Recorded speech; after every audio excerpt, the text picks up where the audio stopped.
All right, what's going on, guys? Just want to bring you a quick Facebook tip that can hopefully help you get better targeting with your ads and also increase the amount of audiences and options that you have when testing instead of being limited, right? Because a lot of the times when people are first starting out with Facebook ads, they don't really know how to test a lot of different options with variants. Like they can think of one general interest to hopefully sell their product, but when it comes to like narrowing the audience down, I feel like a lot of people have a hard time doing that. So in this video, I'm going to be sharing with you a tip that can not only help you narrow down your audience, but also help you narrow down to audiences that are more likely to engage with your ad and actually shop on your website.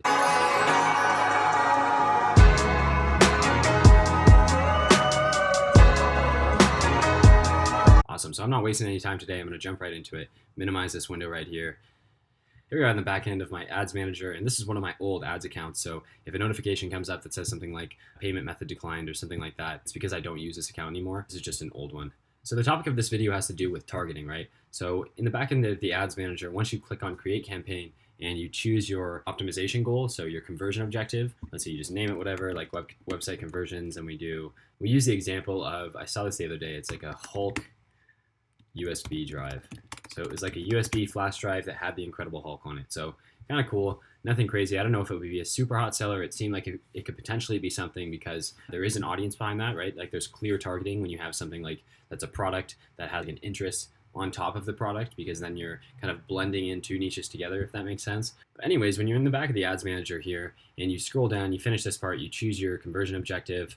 Most of the time that would be purchases, add to cart, something like that. And you come down here and you're in the detailed targeting section. So we talked about how it's going to be like a Hulk USB drive. That's our product. So let's start with the Hulk interest because that's easy. So I'll say the Incredible Hulk, let's see, the film, and then we'll use this suggestions button. So here's a first tip. Use the suggestions button right here. It's really useful and it makes it really easy to expand the interest without you having to sit there and like type up thousands of different potential interests that might not even exist on Facebook's database. So by using the suggestions tab, it'll pull up more than just the usual interests, and it'll give you different ideas based on the people who are similar to the original interests. That was a tongue twister. I hope that wasn't too confusing or anything like that. So let's say you pull up the Hulk film, right? We'll just use two for this example. Facebook, just so you know, is having a glitch today where the checkmark box does not seem to be working. It's not checked, but it's definitely expanding the interest here. You can see it's 230 million people. And if I click it again,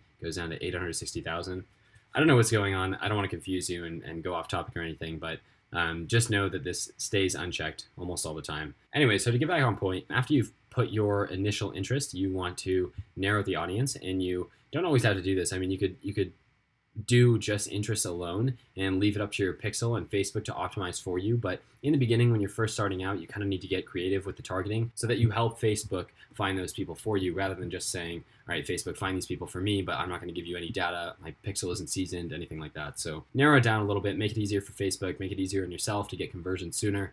And the function we're specifically going to be looking at is, we just covered suggestions, right? Suggestions is cool, gives you a drop down like this, but the browse function is really, really cool because this gets into like demographics, and this is kind of like the more advanced Facebook ad stuff. I'd say people who are just getting into Facebook ads often just play with solely interests and they don't really click the browse button too much, but it could be very useful. So if we narrow the audience, we click browse, and we click behaviors, this is what the video is about, and this is specifically what I wanted to share with you because this is where it gets pretty cool. We go to behaviors and we scroll down to purchase behavior, and it pulls up all these different types of purchase behaviors, right? Like we have health and beauty, home and garden, household products, kids products, pet products, all this different stuff. But specifically, we want to look at engaged shoppers. And if you hover over it like this, you can see the description that says people who have clicked on the call to action button shop now in the past week. That's crazy stuff. Like this is going to give you a data point, and what that's going to do is narrow your audience to people who have taken an action on an ad in the last week, which is a long time. You know what I mean? Like if someone hasn't taken an action on an ad in the last week, that means they're not the most engaged Facebook user. And you almost don't want to spend your money targeting those people when you have other people who are more easy to target with this function right here. So if you select this, it narrows the audience in a very nice way, right? Like it basically just cut it in half. It was at 800,000 before, I believe. Let's see, 860,000. And if we put the engaged shoppers option on here, the behavior, 410, like that's beautiful. That's great targeting. Like 410,000 people is actually a great audience. So just want to share this with you because it's something that not too many, like people have definitely talked about this. It's not a brand new topic or anything, but it's something that when I'm browsing on YouTube and watching videos and kind of updating myself on what the community is doing, I don't really see this talked about too much. So definitely use engaged shoppers. Like, that's an awesome one. And beyond that, check into this browse function because it's pretty cool. You have a lot of different behaviors that you can tap into, like go to the purchase behavior. Like I said, you can go to purchase types. There's different purchase types, right? And it breaks down really nicely. Like, there's a technology right here. And it only focuses on Kindle. I was thinking that could be cool for the USB drive, but it's only a Kindle thing, so nothing too crazy.